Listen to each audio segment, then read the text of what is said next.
Hello అండి, ఈరోజు చింతకాయ చావడేలు కూర అయితే వండుకుంటున్నామండి. ముందు రోట్లో పచ్చిమిర్చి ఉల్లిపాయ కుమ్ముకోవాలండి.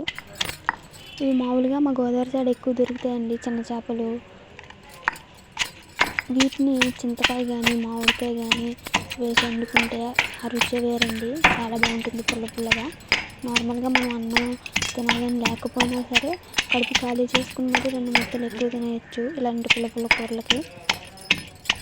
ఇలా దంచుకోవాలి, కచ్చాపిచ్చాగానే దంచుకోవాలండి, మరీ మెత్తగా దంచుకుంటే బాగోదు.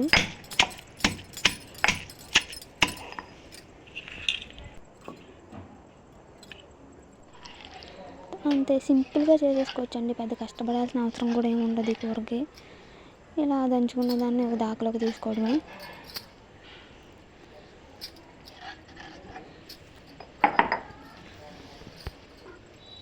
దీంట్లో కొద్దిగా ఉప్పు, అలాగే 2 స్పూన్ల కారం,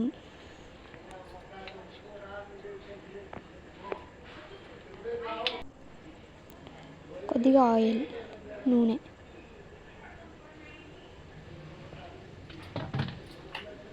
కొంచెం పసుపు కూడా యాడ్ చేసుకోవాలండి. నేను వీడియోలో చూపించడం మర్చిపోయాను, పసుపు కూడా వేసుకోవాలి కూరలో. అలాగే మేము ముందుగా శుభ్రం చేసి పెట్టుకున్నాం చేపలని, ఆ చేపలను కూడా ఇందులో వేసుకుందాం.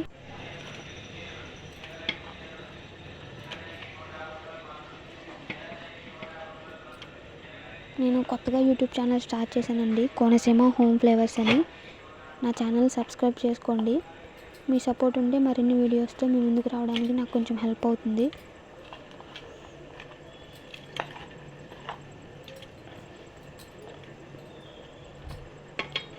అంతేనండి, కొద్దిగా వాటర్ పోసుకుని బాగా కలుపుకోవాలి.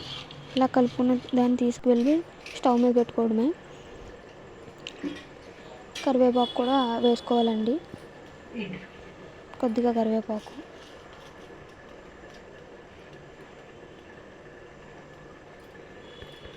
అంతేనండి, ఎంతో సింపుల్గా ఒక 10-15 నిమిషాల్లో కూర అయితే రెడీ అయిపోతుంది.